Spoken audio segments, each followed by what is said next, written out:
받을 사람 제모보 잘라래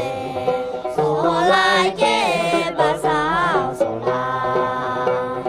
제모라이 꿀잘래 베가라 제모라이 꿀잘래 베가라 참 받을 사람 오소미라게